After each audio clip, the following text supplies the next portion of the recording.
Good morning, Monday, February 9, 2026. Subukan nating puntahan yung Lugawan sa Burol via Bulacan, Santa Maria, Norsagaray, and then pauwi siguro San Juan del Monte.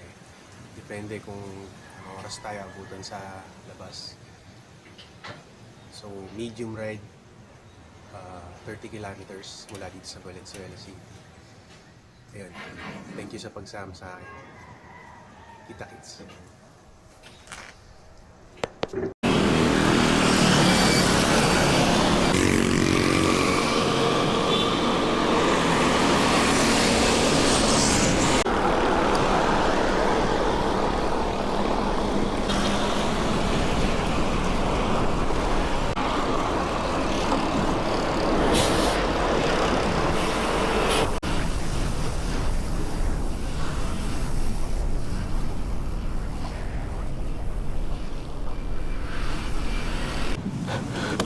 Sa wakas, ihi muna tayo dito sa arena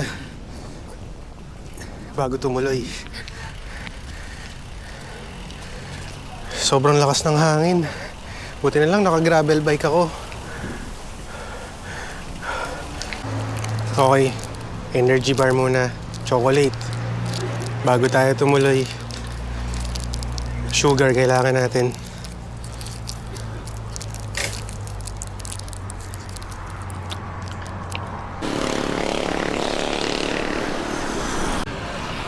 Okay, time check, 6:53. Medyo tinanghali na tayo. Pero sobrang lakas ng hangin. Tinatanga yung bike, kaya dahan-dahan lang. Dito tayo sa bypass road ng Santa Maria. Tapos pagdating sa may Sanga, kakanan tayo papuntang Norsagaray sa loob. Kakaliwa tayo. Bypass road ng Santa Maria, Bulacan.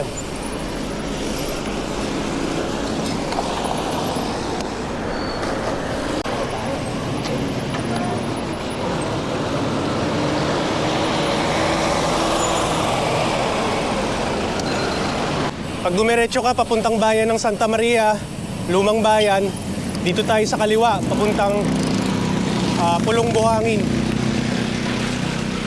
Ito. Pulong Buhangin.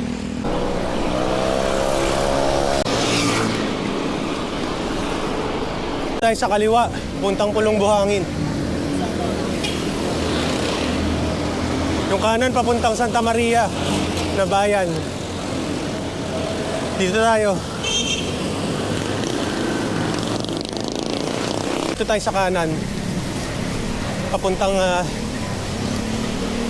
Bitungol.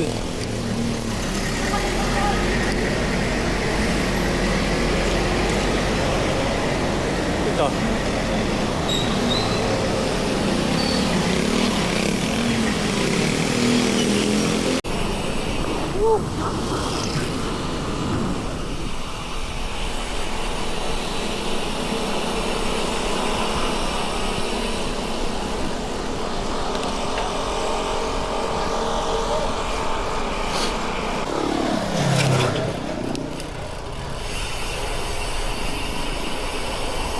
Oh!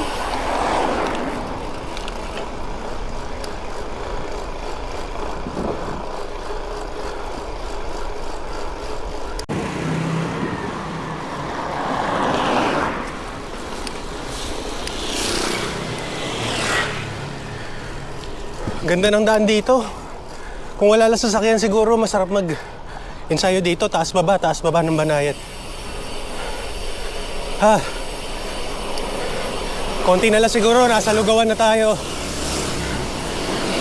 Sana bukas pa, kundi olats yung biyahe. Ito gusto ko rito eh. Yung probinsya vibe. Dito pa rin. May mga bukid, bahay. Minsan wala pang gate. Pero yan oh. Tingin ko mataas na itong lugar natin eh. Ang haba nitong Balasing. Barangay Balasing. Kanina pa ako nandito.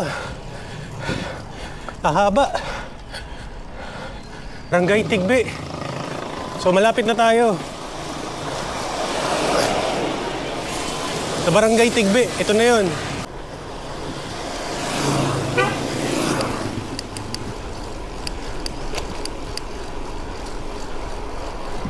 Sa kaliwa sa Tigbe, papuntang Bitungol.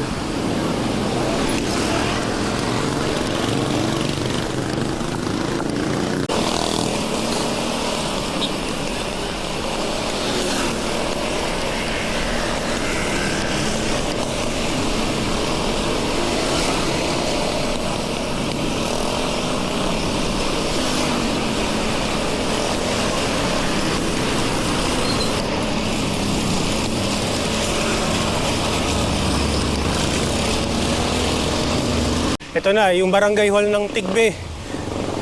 Pag galing ka San Jose del Monte, papanik ka ng Norsagaray, papunta sa Bitungol dito. Tigbe barangay kanan. Okay. Tingin ko malapit na tayo.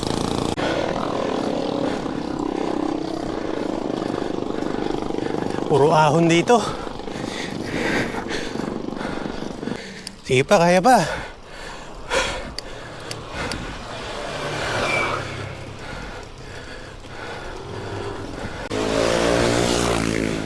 Gradient 6.5. Gutom na ako. Para sa lugaw. Na may view daw. Ng Bulacan. At Metro Manila. Bulacan lang pala.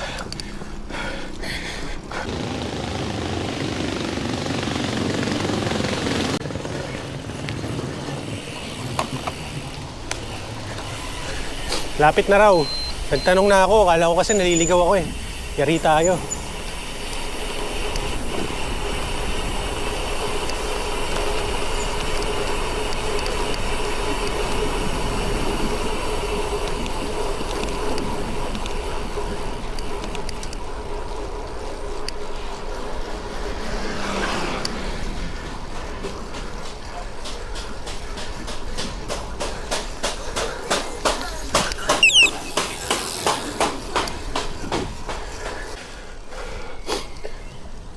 Sarap.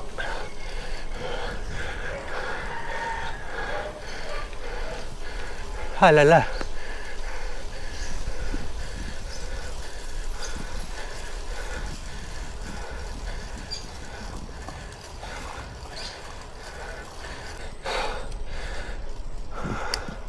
Ahon, ahon.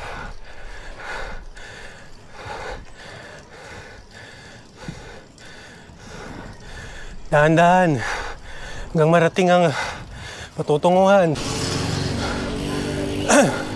Eto.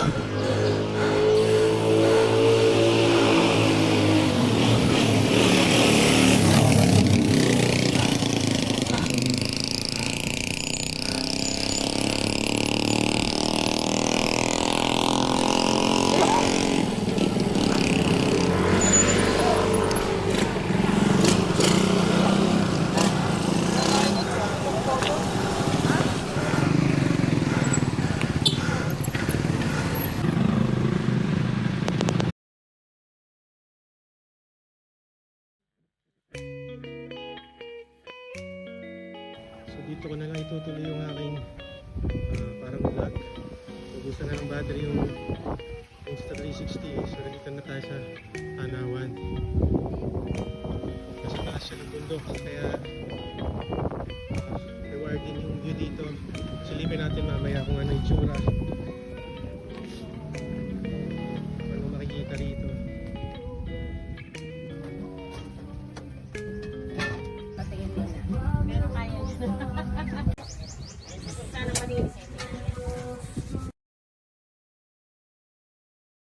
Nandito na tayo sa Tanawan NHD sa Norsagaray, Barangay Tigbe. Ito kakainin ko, lugaw, nilagang itlog, tsaka toge. Yan. Kain po. Shoutout sa tatay ko. Sorry, hindi kita kasama. Susunod, puntahan natin to. Kailangan niya ensayo, puro ahon eh. Tsaka kay paring Harlet. ito nagawa ko na yung challenge mo. Pero dun sa mas madaling ruta. Next time sa ano tayo dadaan sa Pulong Buhangin. Okay, tayo na.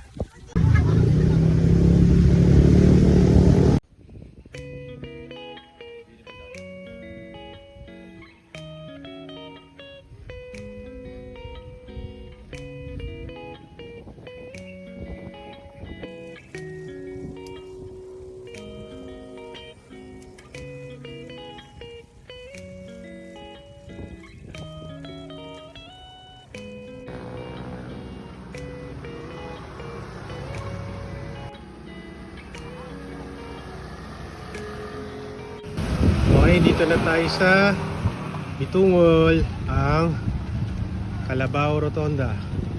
Doon papuntang San Juan del Monte. San Jose del Monte, sorry. Dito Patigbe kung saan tayo galing. Naglugaw kanina. So ngayon, try ko na bagtasin to pabalik ng Metro Manila via ito, Norsagaray, San Juan del Monte, Norsagaray. Yun yata yung tawag dito. Okay, time check 8:36. So okay, nandito na ako sa rotonda ng Norsagaray. Alam nyo ba, Norsagaray, pinangalan to sa isang gobernador general ng Espanya nung panahon na sinakop tayo ng mga Kastila. Siya yung si Fernando Norsagaray.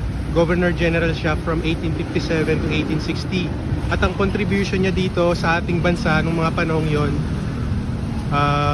siya yung thank you ba sa hinarangan mo ko. Yun nga, siya ang Governor General from 1857 to 1860. At ang contribution niya dito sa Pilipinas ay siya na nagpatayo ng first botanical garden sa Manila at nag-implement ng foreign exchange policy. So, may contribution siya kahit paano sa bansa natin. Si Governor Fernando Norsagaray. Dito pinangalan yung bayan na to. Okay, uwi na.